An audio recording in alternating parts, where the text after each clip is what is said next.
Live. Wow. And how's it going, everyone? I'm Terry. That's Nick.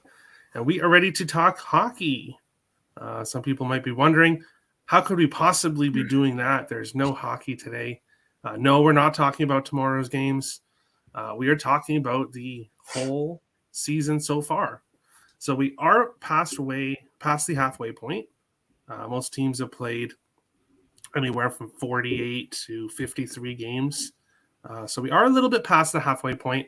But with the All-Star break, it's kind of like the halfway point with most portion of the season done. So I thought we would take a look at our surprises and disappointments so far this year. So we will jump into it here. I'll bring up the NHL, the standings, and then we'll go one by one. And we'll start with surprises. So happy. It's mostly happy. Surprises section. Teams that we didn't quite expect to be where they are. Obviously, we'll have some of the same ones. But Nick, I'll let you start.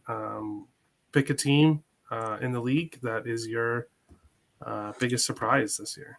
Yeah, I have one in the East and two in the West for surprises. The first one here in the East, I'm not really hiding who I'm picking here. It's the New Jersey Devils. And I get it. This team was supposed to be okay heading into the year, but this is a team that we did not expect to be second in the Metro Division at the beginning of the year.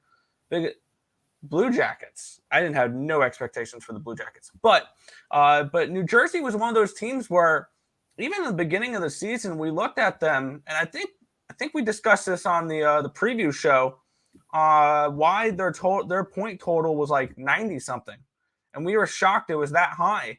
And I think I said I was leaning under with that team with the point total, but said maybe a little devil's advocate, maybe this line was high for a reason, and it turns out the line was high for a reason. This team is overachieving, I think, right now. They've finally gotten halfway decent goaltending from Vitek Vanacek out of anyone that we thought it was going to be. I did not think it was going to be Vanacek. And this team is godly on the road.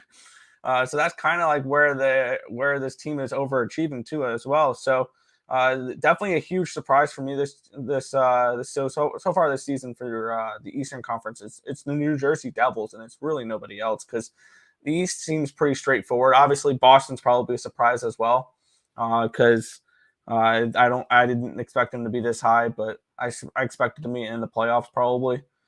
But this is for my biggest surprise is the Devils. All right. Yeah, obviously we're gonna have the same one there with New Jersey. So you spoke about that one. I'll go with my biggest surprise, and it's actually it's Winnipeg. Winnipeg is one of my biggest surprises this year. I was down on this team. I did not see them anywhere near the playoffs whatsoever. So it's a surprise for me. The Winnipeg has played so well under blanking on his name, the coach that Nathan hated. Peter Boer. No. No, he left. They switched coaches, or they didn't switch coaches. I can't remember his name right now. I'm sorry, guys.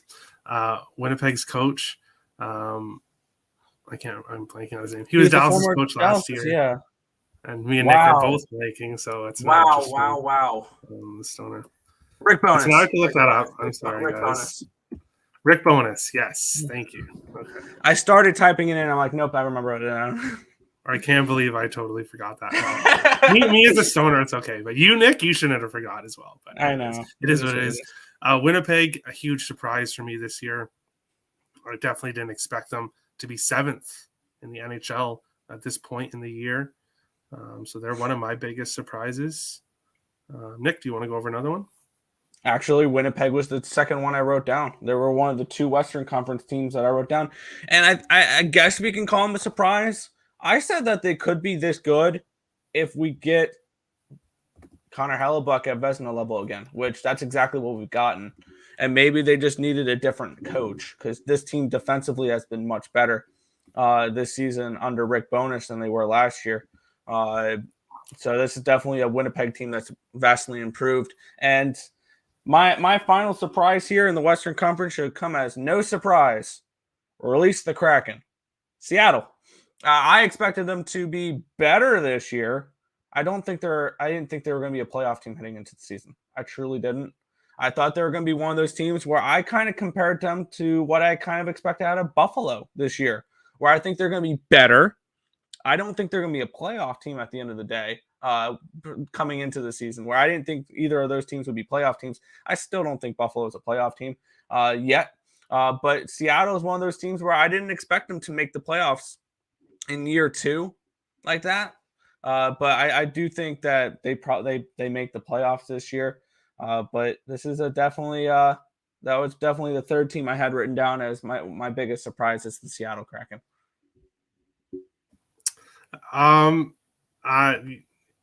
For legal reasons, no. That's an interesting question. I do I do recreationally use marijuana, which is legal in Canada. Tim Smith, who is a Toronto person, or at least has a Toronto picture. Yes, but that's not exactly what the show's about. But yes, I do. How is Buffalo a disappointment? Tim has to say biggest surprise. I don't know. We're still on surprises, so we'll stick on surprises for now. But I guess Nick gave the rest of his, so I'll go over mine. Obviously, Boston is a huge surprise. I'm not as low on Boston as a lot of people were in the offseason, but definitely did not expect them to be number one in the NHL. Carolina and Toronto, I think, are pretty much exactly where everyone really thought, and there's nothing really surprising about them. Dallas, I expected to be a good team, maybe not leading the Central. I didn't expect Dallas to be quite this good. Tampa Bay, I obviously went over Winnipeg. Seattle, I'm actually okay. I did not say that Seattle would be leading their division, but I did see improvement with Seattle. I did see them as a playoff team, potentially, and that's what they currently are right now. So Seattle is looking good. LA, no real big surprise about them. The only thing I'd say about LA, since we are kind of going through the half, kind of the recap of the first half of the season, if LA did not make that Kevin Fiala trade, this team is not a playoff team. This team is not competing with Anaheim, but LA would look a lot more like Anaheim than they do right now if they didn't have Kevin Fiala, who's completely he's their best offensive player.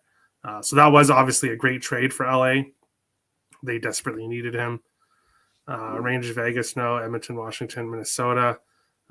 Colorado's surprises, my final one. I'm going to go with Buffalo. So I'm going to go against you there, IceX. Buffalo usually starts the season off well and then kind of falters off.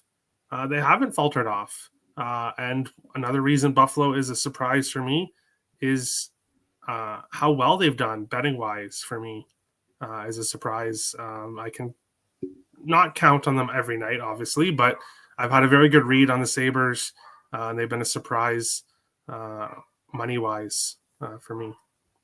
I would say the Buffalo Sabres are a surprise team for me, but they're exactly where I thought they were going to be completely honest. I thought they were going to be one of those teams that was going to be a fringe playoff team. Like, I thought they were going to be one of those where they're going to be 9th, 10th in the East. So I thought they are exactly where I projected them to be. All right. Isaac laughs. Jose Sierra is laughing, probably about the marijuana discussion. But Bruins are always number one. I don't know about that. Boo. Sabres equals best betting New York team. Okay. Real Tim equals me. So, okay. Battle of the Tims. But now we'll kind of look at disappointments. So these are teams that maybe are here at the bottom of the league. Maybe teams that we thought would do a lot better. Nick, start us off. Who do you think is a disappointment this year? I'll start off with my Eastern Conference pick. I have 3 in the West, 1 in the East. And the one in the East was last year's President's Trophy winners. And they're sitting currently 21st in the NHL right now, the Florida Panthers. This team has been a massive disappointment. We expected better out of them. I thought they were going to be a team that was going to compete for the top of the Atlantic again. And that trade that they had, the Huberdeau Kachuk trade. I mean, Kachuk's been great for this team. They're definitely missing Huberdeau, and they're just not the same this year. Goaltending's been a huge question mark for them. Bobrovsky's been very meh. We expected better out of Spencer Knight, and they've even had to have Alex Lyon start some games this season. This team's offense has fallen off a cliff compared to last year, where they were averaging almost 4 goals a game, and now I think they're in the low 3s, so they've definitely fallen off by about a goal a game, which is pretty significant. This is a Florida. I don't remember did I take them to miss the playoffs? I didn't think so. I thought they were still going to be a playoff team, but this is just that trade I think really messed with them. And obviously, I think their head coach was a pretty decent downgrade as well. So definitely a big disappointment here, Florida Panthers. Not even kind of close to a playoff spot right now. I know the point wise they are, but they don't have the games in hand to catch up to the wild card teams at the moment. So huge disappointment, Florida Panthers for me. All right, I know one of your Western. I know probably 2 of your Western disappointments, or 2 that I would think for you, but we'll see if I'm right. We'll see if I'm right after. But I'm gonna kind of agree with Tim. This isn't my biggest disappointment. But Columbus, I can see why it's a disappointment for him. You trade for Johnny Gaudreau, and you don't really make a lot of subtractions from the team. So you trade for Johnny Gaudreau, and my assumption is Columbus would be kind of the same as last year, maybe a little bit better. But instead, they've completely fallen off a cliff. So they all have been very injured throughout the season, which is definitely true. But they're kind of a disappointment for me, Columbus, in the fact that I just did not see them being this bad. So I definitely can agree with Tim in that one. I'll go with one more. I'm looking at here. I obviously can't look at any of those teams because they're all at the top. Yeah. I'm not going to give Minnesota as a disappointment. 3rd in the Central right now. They are where we thought they would be. They're slightly under what I think that they've done. They have been a disappointment at times. Obviously, the first few games of the season, there has been disappointing factors with Minnesota, but I wouldn't say they are a disappointment. Nick, your Islanders, do you maybe want to give a little bit of a, because I know you're. They are exactly where I thought they would be. I thought they were going to be a potential wild card team at best. So yeah, because because they did play all the games on the road last year, and I thought at the beginning of the season you thought they'd be a bit better. I did think they'd be a little bit better. But yeah, they're not at the exact same spot because last year they weren't even remotely close to the playoffs, and they're only a couple points out. This team, they do have potential. I like the addition of Bo Horvat offensively. Whether or not he finishes the season in an Islanders uniform is another question. But I can definitely see them making a little bit of a run the second half. I expected them to be a 7-8 seed if they did make the playoffs because the Islanders are not a regular season team. Their style of hockey is not regular season hockey. It's postseason hockey. That's the type of style that this team is built to win postseason hockey games. So all they really need to do is get in the wild card, and I think they'll be fine. But I'll touch on a couple of my disappointments here. And you were like, I already see a couple of them. Yeah, because if you scroll down a little bit, there's 2 of mine right there. Number 25 and number 27. Vancouver Canucks I thought was going to be an okay team. Wrong. I thought I saw they had a little bit of potential. They made a nice little run at the end of the season last year. Bruce Boudreau, I thought potentially they keep that forward. I think the injury to Thatcher Demko hurt them, even though Demko wasn't the greatest in the beginning of the season. I mean, their goaltending between Colin Delia and Spencer Martin, I would argue, was the worst in hockey. And their blue line is still terrible. I thought this team offensively would be better, which they have been decent offensively. And they've been a great over team. Spoiler, I've already bet they're over tomorrow against New Jersey. And then the other one here is a team I had a little bit of hopes with, and now looking back at it, them trading away and losing a couple players really hurt. St. Louis. St. Louis is a massive disappointment for me. I thought they were going to be a playoff team. I thought they were going to compete for the Central again because this team showed potential. And maybe they're a similar team to the Islanders where all they have to do is make the playoffs and then they can take off from there. But I wouldn't be surprised if in a month from now, Tarasenko is in a different place and O'Reilly's in a different place. And this team is starting to retool a little bit. I think them getting rid of Husso was a huge mistake. I thought at the beginning of the season it would help Binnington not having somebody breathing down your neck for the starting job. The guy's been terrible this year. And St. Louis last year has gone from a bet-on team for me to an absolute fade team for me. So very, very massive disappointment there with St. Louis for me. And then the final disappointment that I'll touch on here is the Calgary Flames. And I know they're still right in it because the Pacific Division sucks and the Western Conference playoffs are wide open because of it. And I still think Calgary has the potential to win that division, even though it's a little bit of a long shot. I still think there's maybe a little bit of value here because this team, when you look at their advanced analytics, should be a much better team than they are. And maybe that helps them turn around the second half. We saw this last year where they were a team that they had a great second half run, and that's how they won the Pacific last year.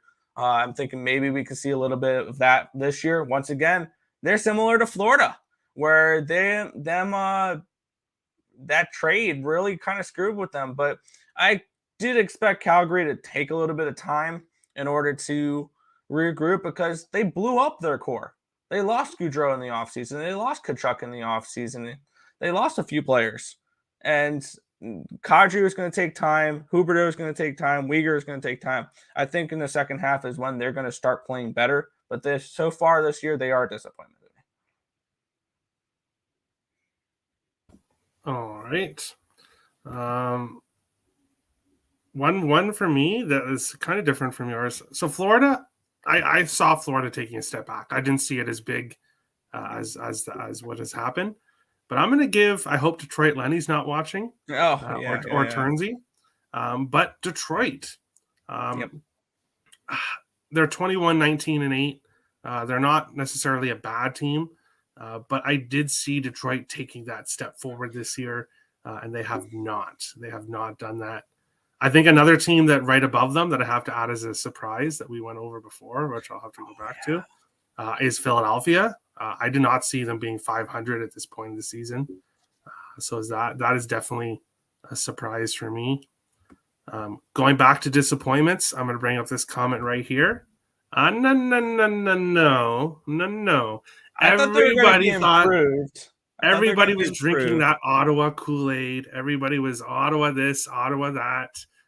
Even there was someone on Twitter who I ended up having to block because we got into an argument about the Senators team.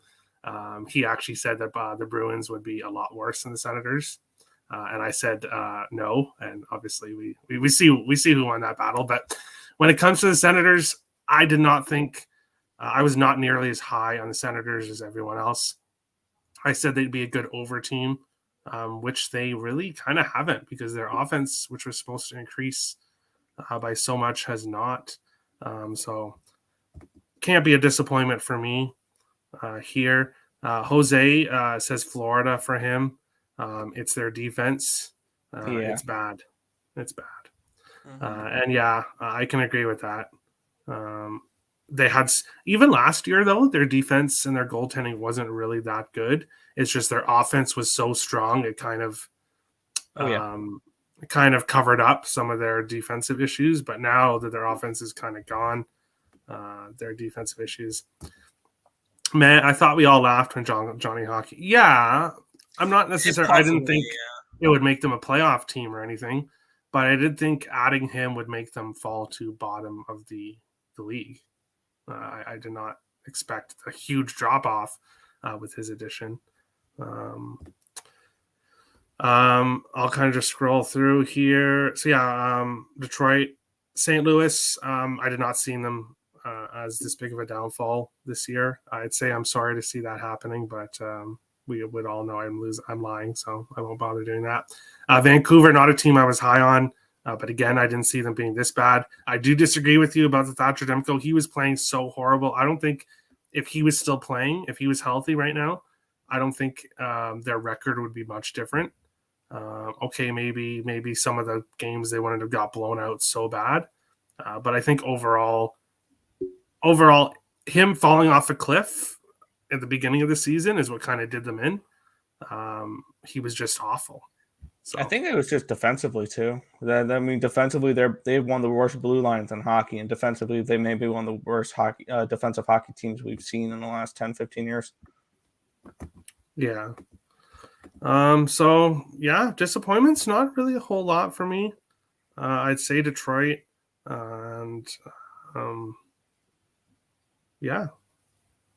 and Columbus. Chicago, I expected to be bad. They started off this season kind of good, so that was a bit of a surprise. Yeah. I guess you could go with Chicago's how they started. Anaheim falling off a cliff. Arizona was playing pretty good earlier on in the year, which is kind of a surprise. But now we will look to what Nick wanted us to talk about, and that is futures. Well, let's make this a little bit of a betting show too. We'll talk about what we thought about the first half of the year, but now it's time to take a look at what potential futures have potential value. Now, when I say value, they probably won't win the division, but at that price is the only way I could play it. Like, obviously, Boston's going to win this division, but there's no way I'm placing a bet on minus 2,500 for Boston to win this division. So I kind of wanted to look at teams we can look that may have value, maybe to win their division in the second half of the year, or maybe to make a playoff spot, or compared to whatever. But I was thinking we could take a look at the divisions, and is there any? Obviously, Boston's the team that's gonna win this division, but would there be any value in a Toronto or a Tampa Bay to win this division? I think if there's any play in this one for me, it's Tampa Bay at 25-1, just because I could see some regression here from the Boston Bruins in the second half of the year. Not saying it's going to happen, but if there was a team to take over the Atlantic Division, I think it's probably Tampa Bay. Their advanced numbers for me look really good. And something I kind of want to look at when it comes to betting futures is which teams would have the easiest path to a division win. And usually that comes with playing the weaker competition. So strength of schedule is something I kind of do look at when it comes to futures. Take a look at where Boston's got about a middle of the pack schedule. So does the Leafs. And the Lightning actually have the 28th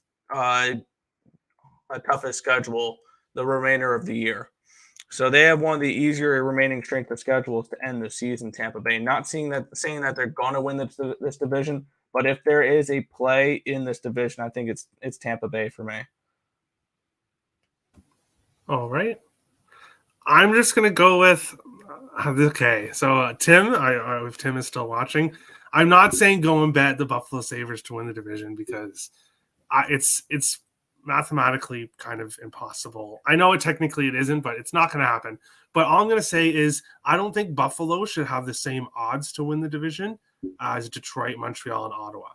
Agreed. I think the fact that Florida is plus 50,000, but Buffalo is plus 100,000, I think there is value in Buffalo, but I don't think they win this division. That's how I'm going to say it. Looking at these odds, I think Buffalo is not priced right, but I don't think they have a chance. Sorry, Tim. But I do think they're going to make the playoffs. I think they're going to end the longest. So talking about futures and talking about this division, I do think Buffalo Sabres are going to make the playoffs and going to end the longest playoff drought in American sports.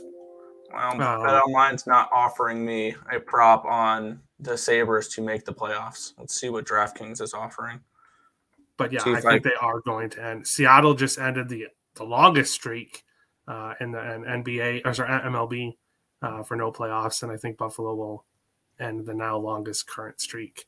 It's kind of funny there that FanDuel says no to Montreal.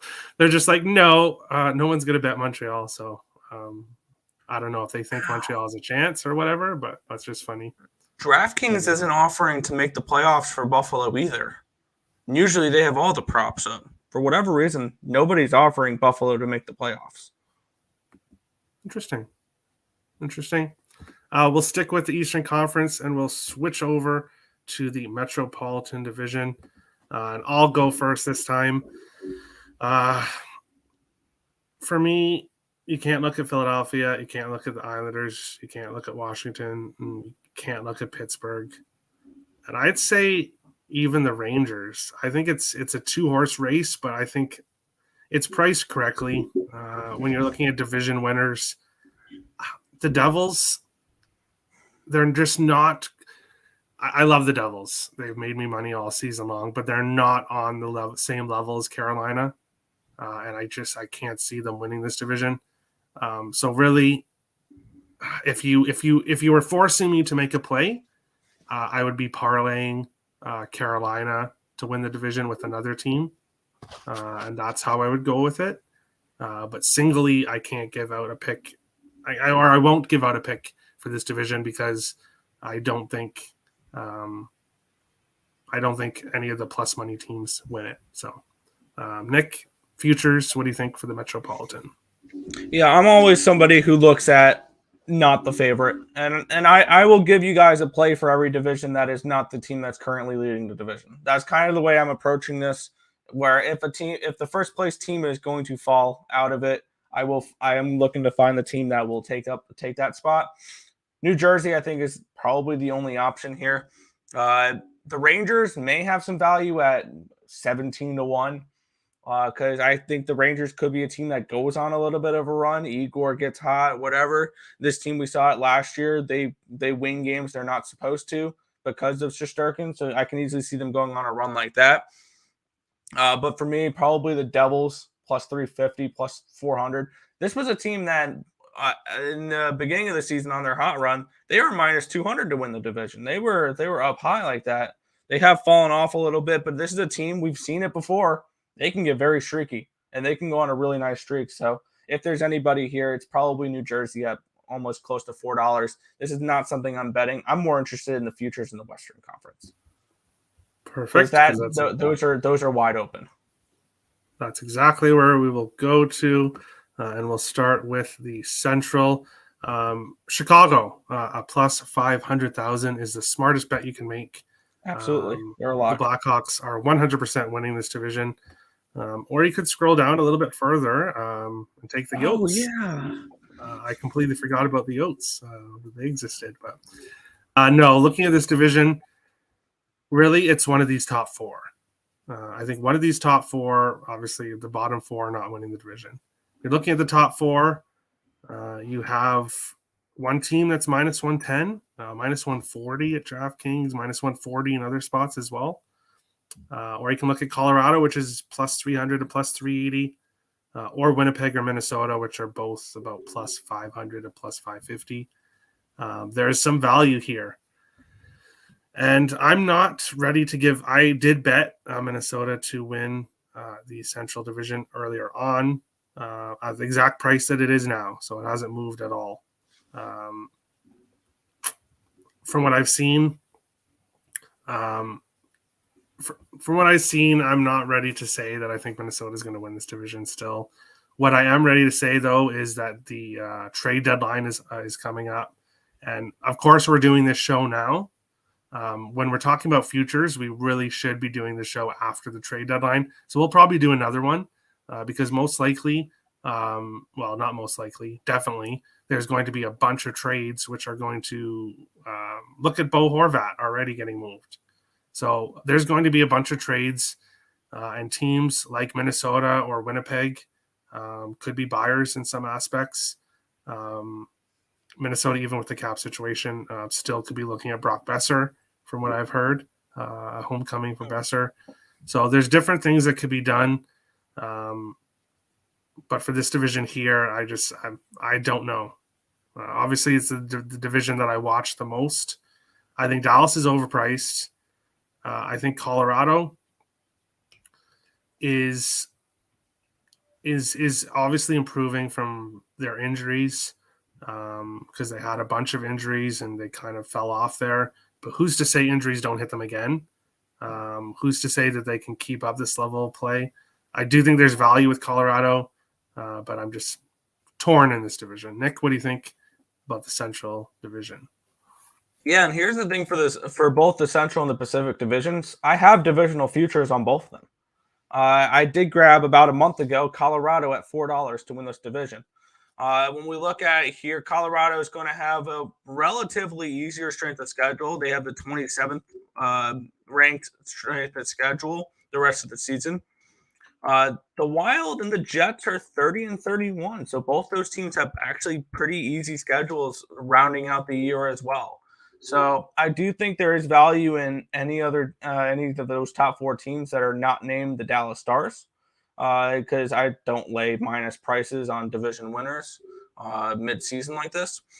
But I think an interesting look potentially in this division is plus 135 to plus 145 here for Nashville to make the playoffs.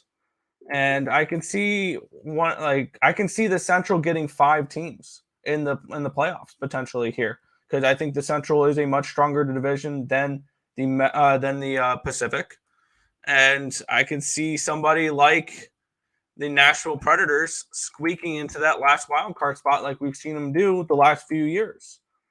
So I definitely can see something along those lines. Plus 135. I think there may be a little bit of value here for the Nashville Predators to make the playoffs. All right. Isaac's misspelled there. Tim's and says, cool story, Tim. Real deal, Sabres playoffs? I think so. Next year. I think so.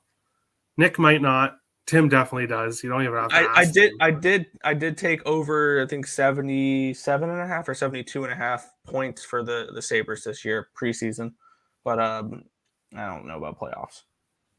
Betting question: what is their watch out for betting after the All-Star break in Frello? Are you asking what team should we be watching out for?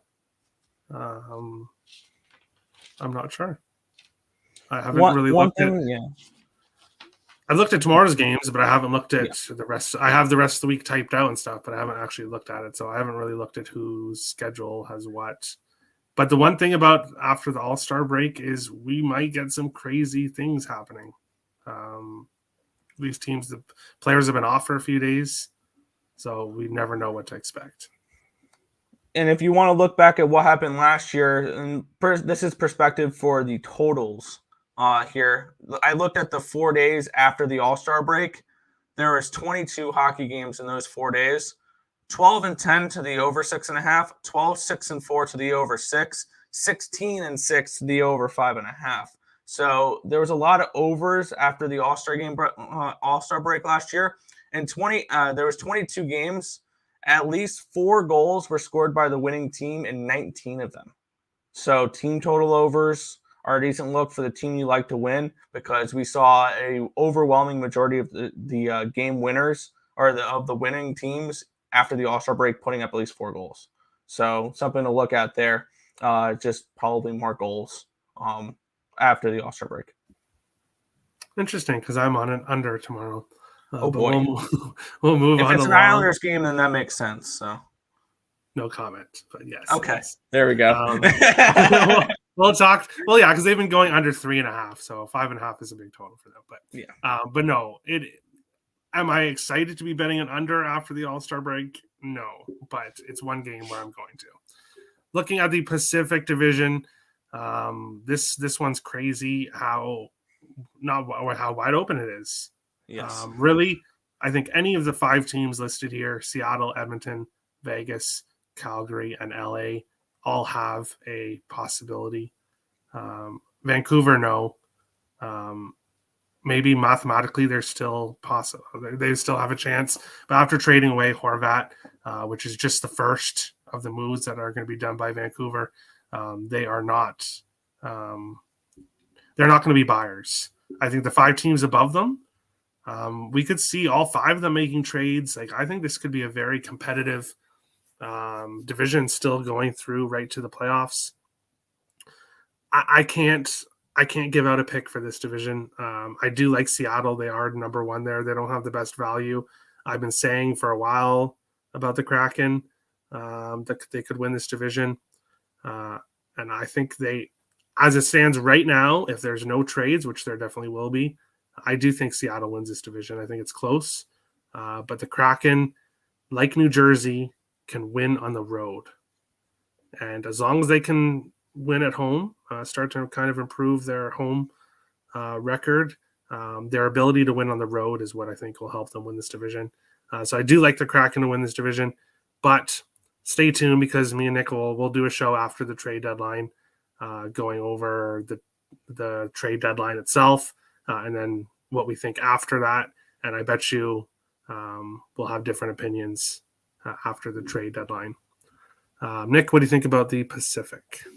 I took a little bit of a long shot here. About a little bit less than a month ago, I expect a good second half performance from this team. Maybe it took a little bit for them to get a little bit gelled. I don't like VGK, and I liked VGK heading into the year. I will say that I was a huge proponent for VGK. I said I really liked them up until one point. If they're not healthy, I want nothing to do with them because this team, half their team is on the IR, and that's a problem. I took a shot with Calgary at plus 650 about a month ago. I expect this team, when we look at them, their advanced numbers show that they should be a much better hockey team. They should be winning more games, and they just need better goaltending from Markstrom. We need the Markstrom from last year rather than what we've gotten this year. So I do think Calgary is a bet-on team going forward for me, at least. I think there's some value with them to win this division. I don't think they're obviously looking at what it was preseason. What were they preseason? When we look at futures here for the Seattle Kraken. The Kraken were 80 to 1, 40 to 1, to anywhere from 35 to 1 to 40, 50 to 1 preseason. There's no way in hell I'm touching them at plus 150. There's no more value with them here. I think if you're looking at a future with Seattle, at this point, you probably look at their point total under because their adjusted point total is 101.5. I don't think they hit that. I don't think they hit 100. I think the winner of this division can win this division with 95 points. I don't think the West is very good, other than them beating up on each other. This is a team. This is a conference. This is a division where they're going to have 3 playoff teams, and it's probably going to be Calgary, Seattle, and Edmonton. Those are my if I had to pick, because I don't trust Vegas health-wise, and I don't trust the LA goaltending. So I think it's those 3 teams probably make the playoffs from the Pacific Division, and we see 5 from the Central. So I would probably look at, and I think Seattle, if they win this division, it will be at 95, 98 points. I think 101.5 is a little high. So that's kind of where I would look at this team, is maybe taking their adjusted total under 101.5 points, because I could see them kind of regressing in the second half of the season. And we haven't seen a full season of Martin Jones or Martin Jones in a while, where he's been consistently good all season long. So I do think we see a little bit of regression from Seattle. Could they win this division still? Absolutely. I think there's value with Calgary if I had to bet anyone, which I did bet Calgary about a month ago. So that's kind of where I'm looking here. Interesting. See, me and you disagree about this. I think there's more of a chance of Calgary. Well, obviously the odds would support this, but I think it's more likely that Calgary misses the playoffs than wins this division. Probably. I don't really see Calgary in it, but trade deadline. I mentioned it a few minutes ago. Calgary could very well go all in at the trade deadline, and they could very well change their season. I think this division, whoever goes for it the most, I think has the best chance in this division, because I expect the 5 teams, even LA. I think LA is going to be buyers. Yeah, I think they're going to think they can make the playoffs, and I think any one of the 5 teams at the top of this list could be strong buyers and could potentially win the division. Little Perk 30 says, if you bet Seattle and Edmonton, you still profit because no way Vegas wins with Stone out. You're forgetting about Calgary and LA, though. Yeah. I don't think you still profit because the bottom 2 teams could potentially we have to see closer to the trade deadline. After the trade deadline is done, that's why I wasn't really going to look into futures at this point, but Nick wanted us to. Blame it I on kind of Nick. want to look at a little bit here. No, it's okay to look at the futures, but it'll be much more apparent on where teams are going when we get to the trade deadline, I think, for futures. But Also, if you think a team is going to go all in at the trade deadline, now is a great time to buy them on them now. Like, hypothetically speaking, if you like Calgary to go all in at the trade deadline, grab them plus 650 now, because let's just say they go out and get try and think of a free agent that would actually move the market, a Patrick Kane or something like that. If they go out and get somebody big like that, they're not going to be plus 650 then. They're going to drop to 500. They're going to drop to 450. So that's something we got to keep in mind is if you'd like a team to make moves during the trade deadline, buy on them now, because you're going to see people overreact to these trade deadline acquisitions as well. We saw that this year in the NFL. People were going and betting San Fran right away after Christian McCaffrey went there. Like, things along those lines. So we will Nick. I bet him after the Tampa Bay game. I just want to put that one out there, but that's beyond the point. But no, like there is value on teams if you think they're going to make moves in the trade deadline. Yeah, that's what I'm kind of getting at here. Futures, before we kind of finish off the show, I'm going to give out two teams that I think will be buyers at the deadline and will be making moves. One, it's already been kind of discussed a few minutes ago, Vegas Golden Knights. With Mark Stone out, depending on how long he's out, I don't know exactly how long he's out. But if he's on LTIR, teams know. Teams watch Tampa Bay on their cup run and how they used the LTIR to their advantage. And I expect Vegas to acquire a kind of bigger name player with Stone being out. Most likely a winger. They say indefinitely here for him. Yeah, so I think they would potentially keep him out till the playoffs just to get another player, which is what Tampa did. And another one, Carolina Hurricanes with Max Pacioretty unable to, like, I'm not going to say that was a bad deal for them, because look at what he did in the few games he played. And if he was healthy, it would be such a great trade.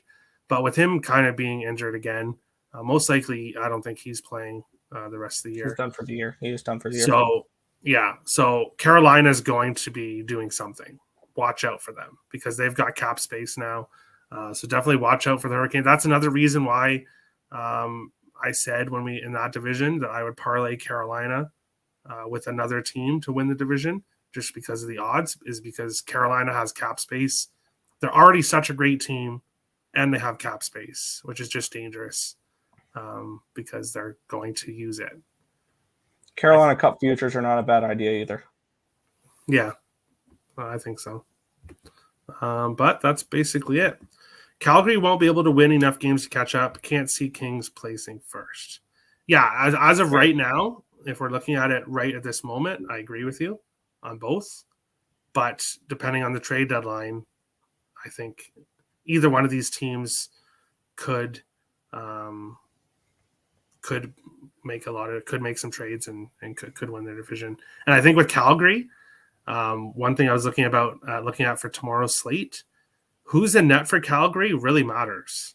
Vladar's won 5 straight games. Markstrom's lost 4 or 5.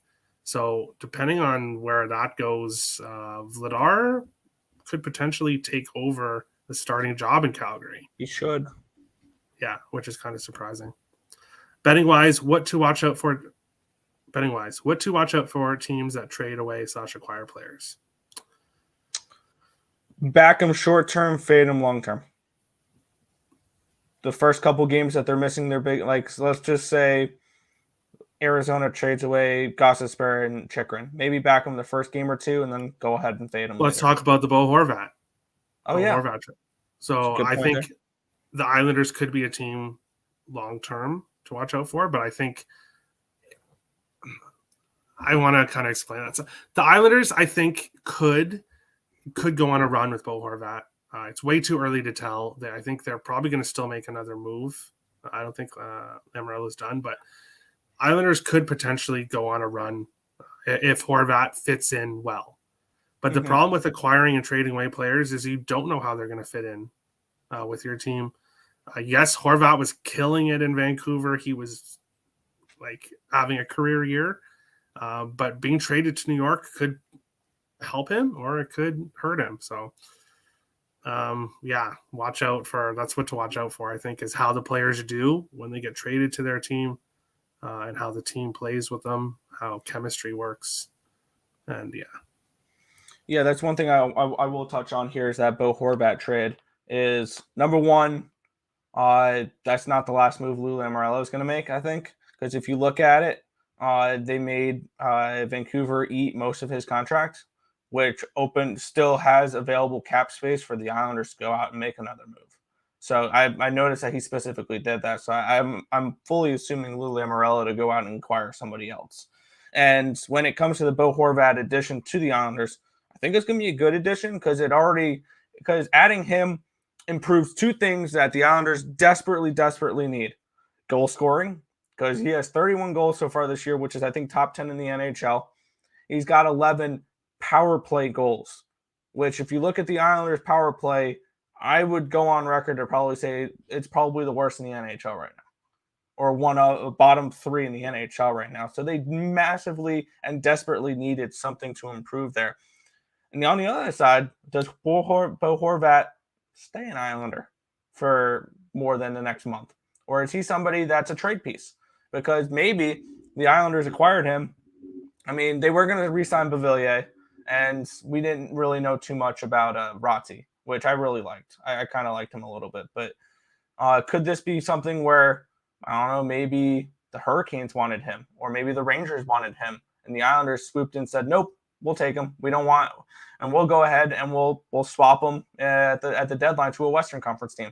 Maybe someone like Colorado gets him, something like that. I heard somebody mention that this could be a trade bait flip type of thing for the Islanders. If they don't plan on re-signing him, trade him by the trade deadline.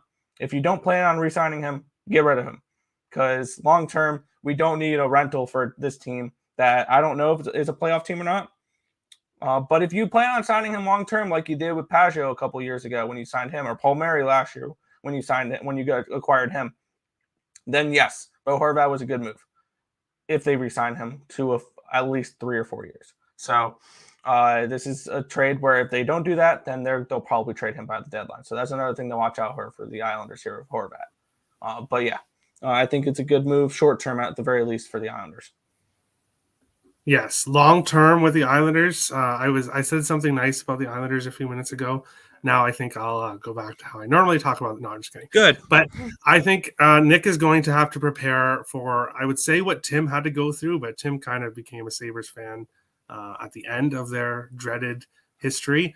But I think this Islanders team in about 3 to 5 years are going to be in trouble. I think they're going to be one of the worst teams in the NHL in 3 to 5 years. But hey, at least you have that's what happens when you make deep playoff runs a few years in a row and you acquire players with first round picks. That's true. And when you're old and an old team and you just get older, prospects really matter. So, but That is it. That is the show. Anything else you want to say before we head on out? No. Tread lightly out of the trade after the All-Star break. Let's see how these teams look on their first and second games back.